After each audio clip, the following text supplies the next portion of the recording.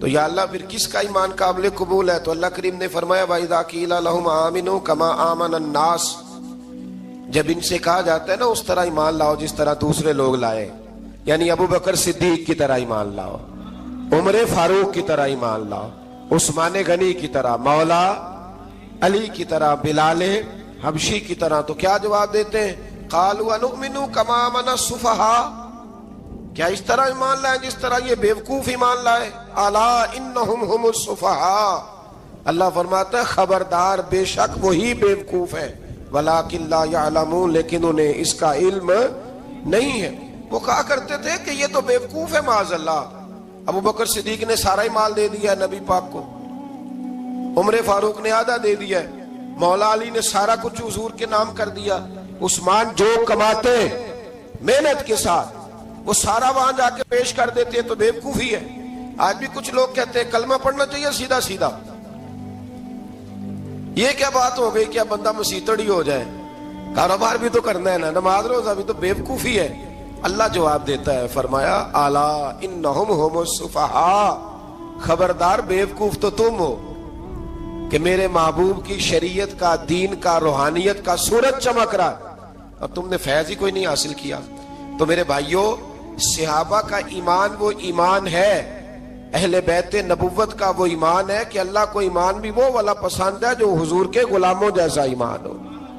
اللہ تبارک و تعالیٰ نے منافقین کا ذکر فرمایا، تو پھر اللہ کریم نے فرمایا یہ تو وہ بیوقوف لوگ ہیں اس آدمی کی طرح جو آگ جب پوری جلا لیتا ہے نا روشنی پھیل جاتی ہے تو پھر اللہ اس کا نور لے جاتا ہے۔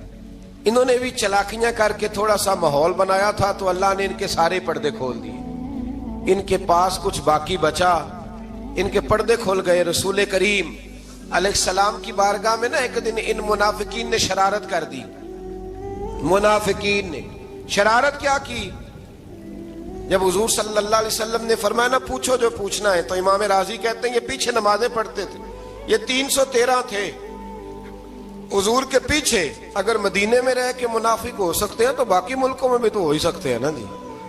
حضور کے پیچھے نمازیں پڑھتے تھے، تو ایک دن کہنے لگے جی یہ کہتے ہیں جو مرضی پوچھو تو ہم پیچھے نمازیں پڑھتے ہیں، ہمارا انہیں پتہ نہیں۔ جب یہ اعتراض کیا نا حضور کے علم پر، آپ سمجھ لیں کہ حضور کے علم پر اعتراض کرنا طریقہ کس کا ہے؟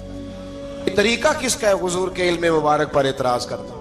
کہنے لگے پیچھے نمازیں پڑھتے انہیں پتہ ہی نہیں۔ جب یہ کہا تو اللہ کے رسول نے نا، جمعے والا دن تھا، حضور نے فرمایا میرے علم پر اعتراض کرتے ہو؟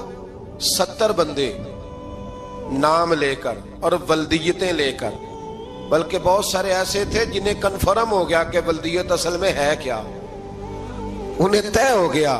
حضور کے بے ادب کے لیے یہ طے کرنا بھی مشکل ہوتا ہے نا، طے ہو گیا کہ ولدیت ہے کیا۔ 70 بندے نام لے کے حضور نے مسجد نبوی سے نکال دیے، فرمایا یا فلاں بن فلاں قم فخرج فإنک منافق، او فلاں کے بیٹے فلاں کھڑا ہو جا، نکل جا، تو منافق ہے۔ حضور نے 70 بندے نکال دیے۔ اب 70 بندے اکٹھے گلی میں نکلیں تو رش تو پڑ جاتا ہے نا۔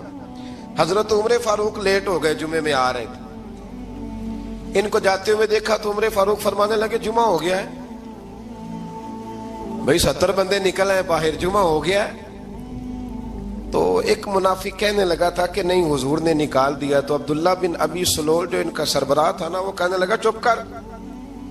حضرت عمر سے کہنے لگا ہاں جی ہو گیا ہے۔ وہ بھی کہنے لگا تھا نہیں ہوا، ہمیں نکال دیا گیا ہے۔ تو یہ سردار بولا، کہنے لگا ہو گیا ہو گیا۔ حضرت عمر کہنے لگا چلو جمعہ ہو گیا تو جا کے اندر حضور کی زیارت ہی کر لیتا ہوں، لیٹ تو ہو ہی گیا ہوں۔ حضرت عمر اندر چلے گئے تو پیچھے سے وہ منافقین اپنے سردار سے کہنے لگے کہ 2 منٹ میں عمر کو پتہ چل جائے گا کہ تم نے جھوٹ بولا ہے۔ عمر کو جا کے پتہ چل جائے، کہنے لگا بڑے پاگل ہو، میں نے تمہاری جان بچائی ہے، نبی پاک نے تو مسجد سے نکالا ہے نا۔ تو عمر کو پتہ چل جاتا نا ہم منافق ہیں، تو ابو بکر بھی مسجد میں تھے، علی بھی مسجد میں تھے، عثمان بھی مسجد میں تھے، بچانے والا ہی کوئی نہیں تھا۔ عمر نے تلوار لے کے تو دنیا سے ہی نکال دینا تھا، تو میں نے جان بچائی ہے، آپ جائیں گے نا اندر تو حضور ٹھنڈا کر دیں گے، فرمائیں گے چلو میں نے نکال جو دیا ہے۔ تو یہ وہ منافقین کی جماعت ہے۔ دوسرے سے تیسرے رکوع میں نا اللہ تعالیٰ نے انسان کو یاد کرایا ہے کہ تو نے عبادت اپنے رب کی کرنی ہے، اور فرمایا رب تمہارا وہ ہے جس نے تمہارے لیے زمین کو فرش بنایا ہے، آسمان کو چھت بنایا ہے، اور آسمان سے پانی برسا کے تو زمین سے پھل اگائے ہیں، رزقا لکم، وہ بھی تیرے کھانے کے لیے اگائے ہیں۔ وہ جو آسمان سے بارش برسا کے زمین سے سبز اور پھل اگائے ہیں تو وہ بھی تیرے لیے۔ جب سارا کچھ تیرے لیے بنایا تو بھی تو عبادت کرنا اپنے رب کی، پھر کسی کو اس کا شریک نہ ٹھہرا۔ ایک چیلنج بھی کیا قرآن مجید نے اس رکوع کے اندر۔ کہا کرتے تھے مکے کے لوگ کہ آپ قرآن مجید کی آیتیں نبی کریم علیہ السلام سے کہا کرتے تھے کہ معاذ اللہ آپ خود بناتے ہیں، بنا کے لاتے ہیں۔ تو اللہ کریم نے فرمایا وَإِن كُنتُمْ فِي رَيْبٍ مِّمَّا نَزَّلْنَا عَلَىٰ عَبْدِنَا فَأْتُوا بِسُورَةٍ مِّن مِّثْلِهِ، اگر تمہیں شک ہو نا اس میں جو ہم نے بندہ خاص پہ نازل کیا ہے تو تم بھی اس جیسی ایک صورت بنا کے لاؤ۔ پڑھے لکھے تو تم بھی ہو نا، مکے میں تم بھی رہتے ہو، تو ایک صورت بنا کے لاؤ۔ قرآن مجید ہم سے چھینا گیا ہے سازش کے تحت، اس لیے کہ جس قوم کو قرآن آ جاتا ہے نا پھر کوئی کافر اس کا مقابلہ نہیں کر سکتا۔ دیکھیں نا، اگر کافروں کے پاس جواب ہوتا قرآن پاک کا تو بدر اور احد میں نا کوئی آیت بنا کے لاتے، قرآن کے مقابلے کی تلواریں لے کے نہ آتے، ان کے پاس جواب ہی نہیں تھا۔ اور قیامت تک کسی کافر کے پاس قرآن مجید کا کوئی جواب، قرآن کا کوئی جواب، قسم اللہ کی جواب کوئی نہیں قرآن کا، اس کا کوئی جواب نہیں۔ کیا بات ہے قرآن پاک کی۔ وہ ایک دفعہ مسلمہ کذاب بے ایمان کہنے لگا میں نے بنا لیا ہے قرآن پاک کا جواب۔ معاذ اللہ، جواب کیا بنایا؟ وہ سورت ہے نا القاریۃ ما القاریہ وما ادراک ما القاریہ، کھڑکھڑانے والی کیا ہے، کھڑکھڑانے والی تمہیں کیا پتا کیا ہے کھڑکھڑی، قیامت کا ذکر ہے۔ کہنے لگا میں نے اس جیسی صورت بنا لیا، تو کیا بنایا؟ الفیل ملفیل وما ادراک ما الفیل، کہنے لگا ہاتھی، تمہیں کیا پتا کیا ہاتھی، تم کیا جانو کیا ہاتھی۔ تو پاس جو اس کے اپنے بیٹھے تھے نا چیلے، کہنے لگے چپ کر جا، سارے زمانے کو پتا ہے ہاتھی کیا ہوتا ہے۔ تو پاگل ہے، اس کے دو کان ہوتے ہیں، ایک سونڈ ہوتی ہے، چار اس کے پیر ہوتے ہیں۔ بیوقوف آدمی قرآن کا مقابلہ کرنا ہے تو وہ چج کے ساتھ کر، پاگلوں کی طرح مقابلہ کرے گا، جوتے کھائے گا بھی، ہمیں بھی پڑھوائے گا۔ تو قرآن مجید کا کوئی مقابلہ کر سکا؟ تو اس آیہ مبارکہ میں اللہ نے کافروں کو یہ کہا اگر مقابلہ نہیں کر سکتے تو پھر اللہ سے ڈرو، ورنہ دوزخ میں ڈالے جاؤ گے، وہ جس کا ایندھن آدمی اور پتھر ہے، اور بنائی بھی کافروں کے لیے گئی ہے۔ اعدت للکافرین، جہنم کس کے لیے بنائی گئی ہے؟ کافروں اور منافقوں کے لیے۔ مسلمانوں کے لیے بنائی گئی، مسلمان مرضی سے چھلانگے لگائیں تو ان کی موج ہے، ورنہ ان کے لیے جہنم، ان کے لیے اللہ نے جنت بنائی ہے۔ اور یہ بات کرتے ہی رب کریم نے فرمایا اے محبوب علیہ الصلوۃ والسلام، مومنوں کو خوشخبری دے دیں کہ اللہ نے ان کے لیے جنت بنائی ہے، اس میں باغات ہیں، انہیں رزق دیا جائے گا کھانے کے لیے، اور اس میں انہیں پاکیزہ بیویاں دی جائیں گی، اور پھر وہ اس میں ہمیشہ رہیں گے، انہیں اس سے نکالا نہیں جائے گا۔ آگے جو آیات کریمہ ہے نا اس کے اندر اللہ تبارک و تعالیٰ نے فرمایا ہے کہ اللہ حیا نہیں کرتا سمجھانے کے لیے، مچھر کی مثال بھی دینی پڑے۔ فرمایا قرآن سے کچھ لوگ ہدایت حاصل کرتے ہیں اور کچھ گمراہ ہو جاتے ہیں۔ جب لوگ اپنی مرضی کی تشریحات چاہتے ہیں تو گمراہ ہوتے ہیں، اور جب قرآن کو رسول اللہ صلی اللہ علیہ وسلم اور امت مسلمہ کی تشریحات کی روشنی میں سمجھتے ہیں تو پھر اللہ ہدایت عطا فرماتے ہیں۔ نماز پڑھنے سے روزی میں برکت ہوتی ہے کہ نہیں؟ ویسے جو چوپ ہے ان کی بھی ہوتی ہے کہ نہیں؟ نماز پڑھنے سے روزی میں برکت ہے، تو پھر اس کا مطلب یہ ہے کہ جب ٹائم آئے نا نماز کا تو گاہک جتنے مرضی کھڑے ہوں پھر دکان بند کرنی چاہیے، پھر نماز پڑھنی چاہیے، کیونکہ روزی تو اللہ نے دینی ہے، گاہکوں نے تو دینی۔ تو سب سے پہلے ضروری ہے مضبوطی ایمان، توکل، اللہ کی ذات پر بھروسہ۔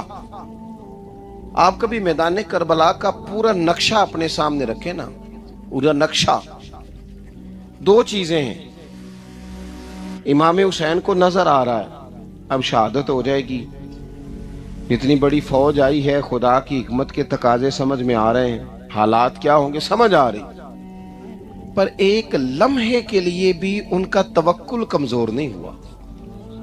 اپنے رب پر جو مضبوط بھروسہ ہے، مضبوط، سیدہ طیبہ طاہرہ حضرت فاطمہ الزہرا رضی اللہ تعالی عنہا نا اونٹ کے بالوں کی بنی ہوئی چادر اوڑھ کر چکی پیس رہی تھی، یہاں بیویاں بڑا روتی ہیں، غریبی بڑی ہے، بڑی غریبی ہے. حالانکہ اب کون بندہ پیبند والے کپڑے پہنتا ہے جی، دور ہی گزر گیا. اب تو بڑی مشکل سے وہ لوگ ملتے ہیں جو جوتا ٹوٹ جائے تو گانٹھ کے پہنے، ورنہ تو نئے جوتے آ جاتے ہیں. حضرت سیدہ پاک اونٹ کے بالوں کی بنی ہوئی چادر اوڑھ کے چکی پیس رہی تھی. نبی پاک صلی اللہ علیہ وسلم نے دیکھا، آنکھوں میں آنسو ضرور آئے، پر محبوب نے فرمایا فاطمہ دنیا میں تھوڑی سی تکلیف برداشت کرو، قیامت کی ساری عزتیں اللہ آپ کو ہی عطا فرمائے گا. تو توکل کی مضبوطی، اللہ کی ذات پر بھروسہ، اپنے رب کریم کے ساتھ امیدوں کا وابستہ کرنا، اس سے مضبوطی آئے. دوسرا فرمایا وَعَمِلُوا الصَّالِحَاتِ، بہترین عمل کیا جائے زندگی میں، نیک اعمال کیے جائے، وقت ضائع نہ کیا جائے. ہر وقت کوئی نہ کوئی کام بندہ کرتا رہے. یہاں بہت سارے لوگ ہیں جن کو لوگ نیک کہنا شروع کر دیتے ہیں نا، وہ سمجھ لیتے ہیں شاید ہم سچی مچی نیک ہیں. لوگ جو کہتے ہیں حضرت صاحب قبلہ، پیر صاحب قبلہ، میں یہ طالب علموں کو، دوستوں کو، بلکہ اپنے آپ کو بھی کئی دفعہ کہتا رہتا ہوں، اپنے آپ کو سمجھاتا ہوں کہ یہ لوگ تجھے کہہ رہے ہیں حضرت صاحب، یہ تو رات کو تو اپنے آپ سے پوچھنا، اپنے رب سے پوچھ. کبھی موقع ملے تو اپنی گریبان میں جھانک، غور کر کے تیری کیفیت کیا ہے. تنہائی میں تیرا دل اللہ سے جڑتا ہے کہ نہیں؟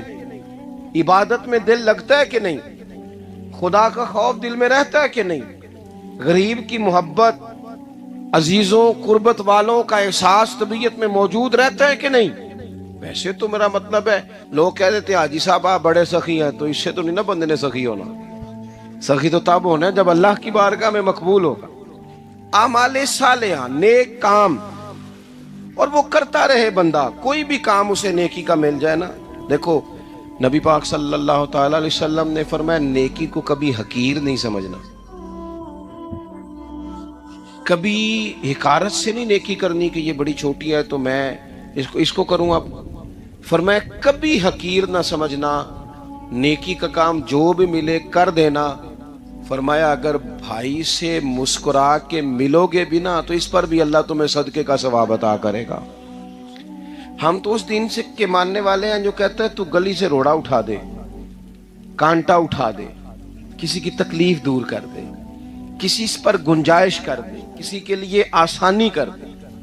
جو بھی خیر کا کام میسر آئے پورے دن میں اسے چھوڑے نہیں. صبح گھر سے نکلیں، وہ ایک صحابی تھے، غالباً تابعی تھے، تو بازار جاتے اپنے غلام کے ساتھ تو سارا بازار گھوم کے واپس آ گئے. خادم نے کہا جناب کو نہ کوئی خریدا نہ کچھ بیچا. تو آپ سارا بازار گھوم کے آ گئے. فرمانے لگے تیرا کیا خیال ہے؟ میں نے کچھ بھی نہیں کیا. کہا جناب پھر کیا کیا ہے؟ فرمانے لگے تم نے دیکھا جو بندہ بھی گزرا ہے میں نے اس کو کہا السلام علیکم، تو کتنی کو نیکیاں میں جمع کر کے آ گیا ہوں. کوئی خیر جو میسر آئے. ہم سمجھتے ہیں کہ شاید کوئی کروڑ کو روپیہ ہوگا تو پوری مسجد بناؤں گا تو پھر میں نے نیکی کر دی ہے. شاید جناب میں، حالانکہ یہ چھوٹے چھوٹے کام ہیں نا، چھوٹے چھوٹے کام، ان سے تو ان کی تو زیادہ ضرورت ہوتی ہے، ان کی تو زیادہ حاجت ہوتی ہے. کوئی آپ رستے میں گزر رہے ہیں تو نیچے کوئی کھڈا بنا ہوا ہے تو اس پر ہم کیا کرتے ہیں؟ گاڑی میں بیٹھ کے تبصرہ کرتے ہیں اے روڈ کھورے کدوں بننا ہے. بھئی یہ کھڈا ہے نا تو آپ نیچے اترے نا، تو آپ دھابڑا لیں نا، کئی پکڑے نا، یہ تو 5 منٹ کا کام ہے. یہاں آسانی کر دیں نا، آپ اس میں گنجائش کر دیں. حضور سید عالم علیہ السلام نے فرمایا، امام راضی نے حدیث لکھی ہے، قیامت کے دن ایک بندے کو اللہ معاف کرے گا تو مالک وہ بندہ عرض کرے گا یا اللہ میں تو بڑا گناہگار ہوں، کس وجہ سے معافی ہوئی؟ فرمایا رات کے وقت تو گزر رہا تھا، تیرے پیر سے روڑا ٹکرایا تھا اور تو نے اٹھایا ادھر ادھر دیکھ کے کہ کوئی اللہ کے کسی بندے کو تکلیف نہ ہو جائے. کہ مالک کو وہ تو میں نے زمانہ بیت گیا، کوئی اتنی بڑی بات بھی نہیں سمجھی. تو رب کریم نے فرمایا تو رات کے اندھیروں میں بھی میرے بندوں کا خیال رکھتا تھا تو میں تیرا خیال نہ کروں؟ کوئی عمل ہمارے ہاں لوگ کوئی کام نہیں کرتے، بالکل نہیں، کوئی کام نہیں. نہ بڑے نہ چھوٹے نہ سمجھدار نہ ان پڑھ، کچھ بھی نہیں. نشستن گفتن برخاستن، بیٹھو راج کے گپے مارو، تبصرے کرو فلانا کچھ نہیں کر رہا، فلانا کچھ نہیں کر رہا، اس کے بعد اٹھ کے چلے جاؤ.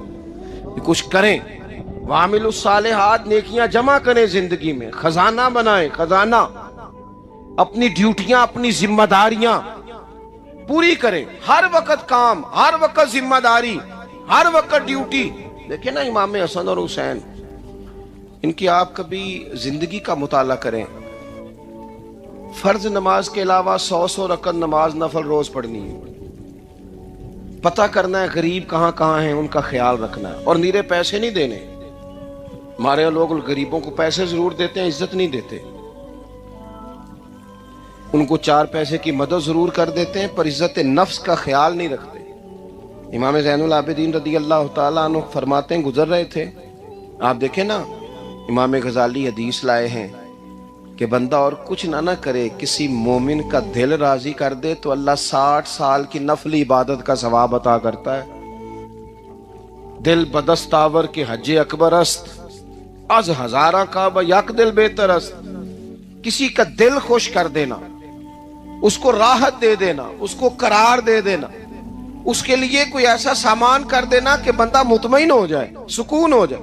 یہ ہمارے ہاں جو لوگ ہوتے ہیں نا، سرکاری ملازمین، ڈیوٹیوں والے، ان کی طبیعتوں میں تلخی ہوتی ہے. یہ اگر صرف پیار کرنے لگ جائے نا. میں کچھ میڈیکل سے وابستہ لوگ میرے احباب میں سے ہیں، تو میں ان سے کہتا ہوں کہ شفا تو اللہ نے دینی ہے، چلو تم دوائی تو آس کے دیا کرو نا، تم آنے والے کی بات تو توجہ سے سنو. وہ بیچارہ اپنی بات، ہمارے ایک بزرگ تھے تو تعویذ لکھا کرتے تھے، بڑے عالم تھے. مجھے کچھ تھوڑی سی نا میرے دل میں ان کے بارے میں خفگی رہتی تھی کہ آپ اتنے بڑے عالم ہیں، آپ کتاب لکھیں، آپ تعویذ لکھ رہے ہیں، اور پھر لوگوں نے کمائی کرنی ہوتی ہے، آپ تو مفت دیتے ہیں سارا کچھ. اتنی لمبی ڈیوٹی، سارا دن بیٹھے رہتے ہیں آپ اور لکھتے تعویذ ہیں، پڑھائیں آپ. میں نے ایک دن ان سے گزارش کی، میں نے کہا شیخ آپ بڑے آدمی ہیں، جن لوگوں کو اللہ نے رسوخ فی العلم عطا فرمایا ہوتا ہے ان میں سے آپ ہیں. اللہ نے آپ کو پختگی دی ہے علم میں، شعوری عالم ہے آپ، سارا دن تعویذ.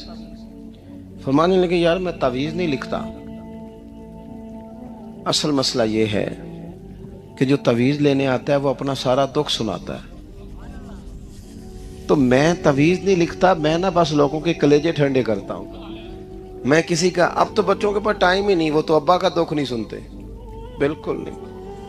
وہ تو ڈھونڈتے ہیں کوئی کونا ملے تو جا کے موبائل دیکھیں، وہ تو بیٹھتے ہی نہیں. اماں کہہ رہی ہوتی ہے کہ پتر کو 10 منٹ میرے پاس بھی بیٹھا کر، لیکن پتر مصروف بڑا ہے، ویڈیو چڑھانی ہے اس نے، ٹک ٹاک بنانا ہے اس نے نئی تصویر چڑھانی ہے.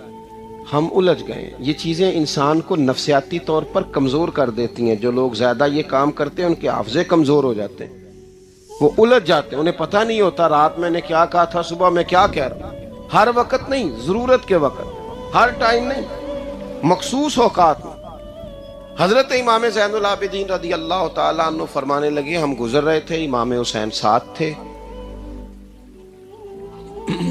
تو رستے میں نا کچھ غربا، غریب لوگ بیٹھ کے کھانا کھا رہے. کہتے ہیں ہماری ان پر نظر.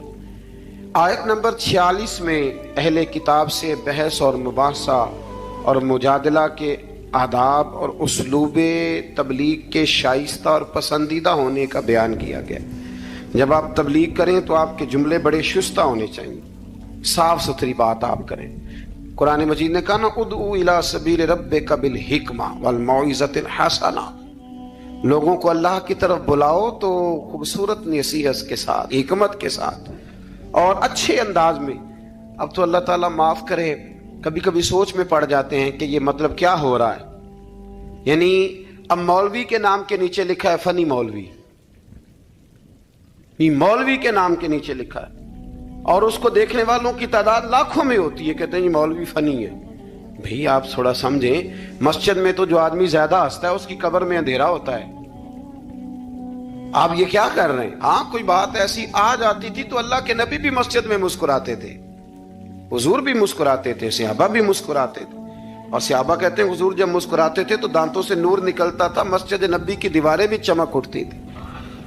لیکن یہ مطلب مولوی کو اس لیے بلانا کہ وہ لطیفے سنائے گا، وہ طنز و مزاح کی بات کرے گا، تو آپ نے کیا فرق رکھا مسجد میں، اللہ کے گھر میں اور دیگر جگہوں پہ؟ آپ ذرا سمجھیے اس بات کہ وہی بات جو قرآن نے کہی کہ لوگوں نے دین کو کھیل تماشا بنا لیا ہے، معاذ اللہ لوگوں نے کھیل تماشا سمجھ لیا ہے، کس طرف مطلب قوم لگ گئی ہے، اور بڑا بڑا عروج ہے اور بڑی بڑی باتیں ہیں، بیچ میں ہے کیا کہ لطیفے سنائے جا رہے ہیں اور داستان سرائی ہو رہی ہے اور کہانیاں ہو رہی ہیں، اور قوم ہے کہ وہ اس پر لگی ہوئی اچھی نصیحت، خوبصورت جملے۔ میرے رسول کریم علیہ السلام کے غلام کہتے ہیں حضور جنت کا ذکر کرتے تھے تو یوں لگتا تھا ہم جنت کی سیر کر رہے ہیں، حضور دوزخ کی بات کرتے تو ہمارے خوف سے رونگٹے کھڑے ہو جاتے، اور حضور قیامت کا ذکر کرتے تو یوں لگتا کہ نکل کے باہر جائیں گے تو قیامت آ جائے گی۔ یہ انداز تھا حضور کا بات کرنے کی، تو لہذا بڑی شستہ، بڑی صاف ستھری اور بڑی میٹھی اور بڑی ٹھنڈی بات کریں۔ دین کی بات جب آپ کریں تو پھر اس میں حسن چھلکے۔ عام آدمی اور دیندار آدمی کے لب و لہجے میں فرق ہونا چاہیے، اسے سمجھنا چاہیے۔ اللہ توفیق عطا فرمائے۔ رسول اللہ صلی اللہ علیہ وسلم کی صفات میں سے ایک صفت نبی امی ہونا بھی ہے۔ امی کا معنی اعلیٰ حضرت نے فرمایا بے پڑھا ہوا، جس نے دنیا میں کسی سے پڑھا نہ ہو، یعنی آپ نے رسمی طور پر لکھنا پڑھنا نہیں سیکھا۔ اس میں بھی اللہ تعالیٰ کی بے پناہ حکمت ہے کہ حضور نے دنیا میں آ کے پڑھنا لکھنا نہیں سیکھا۔ آیت نمبر 48 میں فرمایا کہ آپ نزول قرآن سے پہلے کوئی کتاب نہیں پڑھتے تھے۔ یہ بڑی انوکھی بات کا ذرا سمجھیے، یہ بھی میرے نبی کی شان ہے۔ حضور نے قرآن کے نازل ہونے سے پہلے رب فرماتا ہے کوئی کتاب پڑھی ہی نہیں، کوئی کتاب حضور نے پڑھی نہیں، لیکن حضور تورات کی باتیں بھی بتاتے تھے، انجیل اور زبور کی باتیں بھی بتاتے تھے، وہ نہیں پڑھا حضور نے، اور نہ ہی نبی پاک علیہ السلام دائیں ہاتھ سے لکھتے تھے، لیکن حضور کا لکھنا بہرحال ثابت ہے۔ بعد میں نبی پاک کا بطور معجزہ لکھنا ثابت ہے، احادیث مبارکہ سے ثابت ہے، لیکن حضور علیہ السلام نے نہ کوئی کتاب پڑھی، نہ دنیا میں حضور کسی کے شاگرد ہوئے۔ الرحمن علم القرآن، رحمان فرماتا ہے میں نے خود انہیں قرآن سکھایا ہے۔ حضور نے اپنے رب سے سیکھا، ڈائریکٹ اللہ کے شاگرد ہیں میرے نبی کریم۔ اور یا اللہ کیا سکھایا، کیا سیکھا؟ تو فرمایا وَعَلَّمَكَ مَا لَمْ تَكُنْ تَعْلَمْ، محبوب جو نہیں جانتے تھے رب نے سارا ہی سکھا دیا ہے۔ لوگ پوچھتے ہیں آپ کے استاد کا نام کیا ہے؟ دیکھ جتنا بڑا استاد ہو شاگرد کا علم بھی اتنا بڑا ہوتا ہے، تو نبی پاک نے اللہ سے سیکھا ہے۔ اب آپ اندازہ کر لیں کہ اللہ نے کیا کیا علم میرے رسول کو سکھایا ہے۔ تو نبی امی کا معنی ہے بے پڑھا ہوا۔ آیت نمبر 50 سے کفار کے معجزے کی فرمائش کے جواب میں فرمایا کہ قرآن مجید سے بڑھ کر معجزہ اور کیا ہو سکتا ہے، اس کے علاوہ کیا معجزہ مانگتے ہو، یہ بہت بڑا معجزہ ہے۔ عذاب کے مطالبے پہ فرمایا کہ اس کا ایک وقت مقرر ہے، وہ وقت پہ آئے گا، کسی کے کہنے پر نہیں آئے گا۔ آیت نمبر 56 میں مومن بندوں کو فرمایا جا رہا ہے کہ جس سرزمین پر اللہ تبارک و تعالیٰ کی رضا کے مطابق زندگی گزارنا مشکل ہو تو اللہ تعالیٰ کی عبادت کی خاطر وہاں سے ایسی سرزمین کی طرف ہجرت کر جاؤ جہاں تم بے خوف و خطر اپنے رب کی بندگی کر سکو۔ ہجرت کرنے کا حکم دے دیا اگر کہیں کھل کے عبادت کرنے کا موقع میسر نہ ہو۔ میرا خیال ہے کہ دنیا میں شاید ہی کوئی ایسا خطہ ہو جہاں کھل کر عبادت کرنے کا موقع میسر۔ میں نے برطانیہ میں ایک مدینہ مسجد دیکھی، بہت بڑی وسیع مسجد، میں نے ایک جمعہ وہاں پڑھایا، تو جمعے کے بعد ہم نمازیوں کے بیچ بیٹھے، میں نے کہا ہم نے بڑی شاندار مسجد بنائی، تو وہ کہنے لگے کہ یہاں کی حکومت نے ہمارے ساتھ تعاون کیا۔ آپ حیران ہوں گے میری بات سن کے۔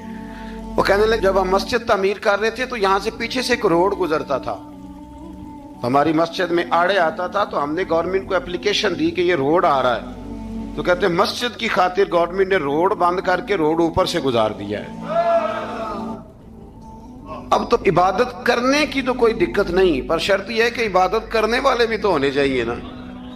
عبادت کرنے کی کوئی پریشانی اور نہ بھی ہو تو اللہ کے محبوب کے لیے اللہ نے ساری زمین کو مسجد بنا دیا ہے۔ حضور فرماتے ہیں میرے قدموں کی برکت سے ساری زمین مسجد بن گئی، جہاں سجدہ کرو گے رب قبول کر لے گا، پر شرط یہ ہے کہ بندہ سجدہ کرے۔ فرمایا اور کتنے ہی جانور ہیں جو اپنا رزق اٹھائے نہیں پھرتے، ان کو اللہ رزق دیتا ہے اور تم کو بھی، یعنی انسان کتنی ہی منصوبہ بندی کیوں نہ کرے، اسباب کا اختیار کرنا بجا ہے، لیکن رازق حقیقی طور پر صرف اللہ تعالیٰ ہی ہے۔ جانوروں کو کبھی دیکھیں آپ نے کہ انہوں نے گٹھڑیاں باندھ کے اپنا رزق باندھا ہو؟ تو اللہ فرماتے ہیں جن کا کوئی سبب نہیں، جب میں انہیں دیتا ہوں تو تمہیں کیوں نہیں دوں گا؟ رزق دینے والا اللہ ہے۔ پھر آگے جا کے آیت نمبر 64 میں فرمایا کہ دنیاوی زندگی کے کھیل اور تماشا ہونے اور اخروی زندگی میں اصل زندگی ہی تمہارے لیے وہ ہے جو آخرت کی زندگی ہے۔ دنیاوی زندگی تو صرف کھیل اور تماشا ہے، کھیل ہے۔ مطلب جب کوئی دنیا سے چلا جاتا ہے تو پھر لوگ کیا کہتے ہیں؟ کوئی کیا کر سکتا ہے؟ کر سکتا ہے کچھ؟ یہ تو ایک کھیل اور تماشا سا ہے۔ مطلب میں نے بچے پالے تو پھر بعد میں میرے بچوں نے بچے پالنے شروع کر دیے، پھر ان کے بچوں نے بچے، اور بہت بڑا لفظ ہے جناب یہ ہمارے پاس، بچوں کے لیے کر رہا ہوں جی۔ اور ابا جی کی عمر 85 سال ہو جاتی ہے تو بچے کہتے ہیں ابا ایک دکان ہی دے دے، کہتے تو ہنوں نہیں دینی، اونج تہاڈے لیے کمایا ساری عمر۔ تو میں کہتا ہوں یہ جو بچوں کا بہانہ ہے نا، یہ بہانہ ہے۔ بینک بیلنس اپنے نام کا، مکان اپنے نام، گاڑی، اور روز کہتا کیا ہے؟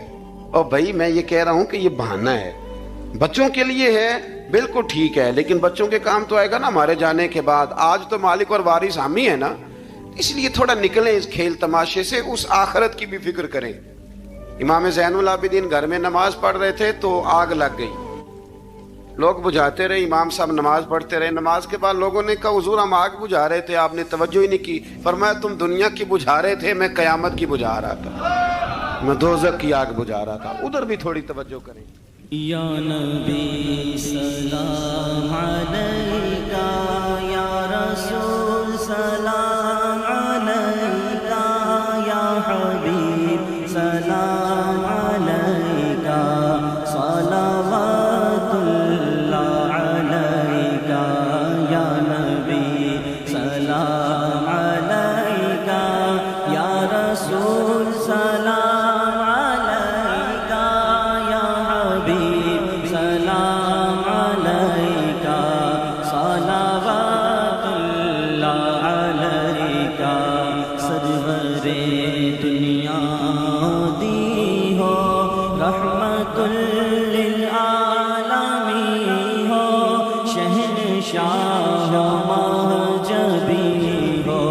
سب حسینوں سے ہنسی ہو، یا حبیبی یا رسول اللہ، یا نبی سلام علیکہ، یا رسول سلام علیکہ، یا حبیب سلام علیکہ، صلوات اللہ علیکہ، یا نبی سلام علیکہ، یا رسول سلام علیکہ، یا حبیب سلام علیکہ، صلوات اللہ علیکہ۔ غم شناس بھی تم ہی ہو، دل کے پاس بھی تم ہی ہو، دل کی آس بھی تم ہی ہو، دل کو راس بھی تم ہی ہو، یا حبیبی یا رسول اللہ، یا نبی سلام علیکہ، یا رسول سلام علیکہ، یا حبیب سلام علیکہ، صلوات اللہ علیکہ، یا نبی سلام علیکہ، یا رسول سلام علیکہ، یا حبیب سلام علیکہ، صلوات اللہ علیکہ۔ مصطفیٰ خیر الورا ہو، سرور ہر دو سرا ہو، اپنے اچھوں کا تصدق ہم بدوں کو بھی روا ہو، کس کے پھر ہو کر رہے ہم، گر تم ہی ہم کو نہ چاہو، ہم وہی سزا کے قابل، تم وہی رحم خدا ہو۔ چرخ بدلے دہر بدلے، تم بدلنے سے ورا ہو، عمر بھر تو یاد رکھا، وقت پر کیا بھولنا ہو۔ ہم وہی بے شرم و بد ہیں، تم وہی گانے حیا ہو، کیوں رضا مشکل سے ڈریے، جب نبی مشکل کشا ہو۔ یا حبیبی یا رسول اللہ یا نبی سلام، سرور دنیا دی ہو، رحمت للعالمین ہو، شہنشاہ ماجبی ہو، سب حسینوں سے ہنسی ہو۔ یا حبیبی یا رسول اللہ یا نبی سلام علیکہ، یا رسول سلام علیکہ، یا حبیب سلام علیکہ، صلوات اللہ علیکہ۔ سرور دنیا دی ہو، رحمت للعالمین ہو، شہنشاہ ماجبی ہو، سب حسینوں سے ہنسی ہو۔ یا حبیبی یا رسول اللہ یا نبی سلام علیکہ، یا رسول سلام علیکہ، یا حبیب سلام علیکہ، صلوات اللہ علیکہ۔ غم شناس بھی تم ہی ہو، دل کے پاس بھی تم ہی ہو، دل کی آس بھی تم ہی ہو، دل کو راس بھی تم ہی ہو۔ یا حبیبی یا رسول اللہ یا نبی سلام علیکہ، یا رسول سلام علیکہ، یا حبیب سلام علیکہ، صلوات اللہ علیکہ۔ مصطفیٰ خیر الورا ہو، سرور ہر دو سرا ہو، اپنے اچھوں کا تصدق ہم بدوں کو بھی ربا ہو۔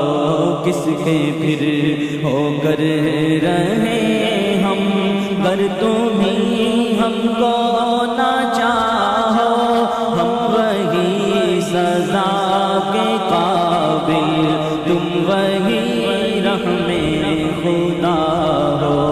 چرخ بدلے دہر بدلے، تم بدلنے سے ورا ہو، عمر بھر تو یاد رکھا، وقت پر کیا بھولنا ہو۔ ہم وہی بے شرم و بد ہیں، تم وہی گانے حیا ہو، کیوں رضا مشکل سے ڈریے، جب نبی مشکل کشا ہو۔ یا حبیبی یا رسول اللہ یا نبی سلام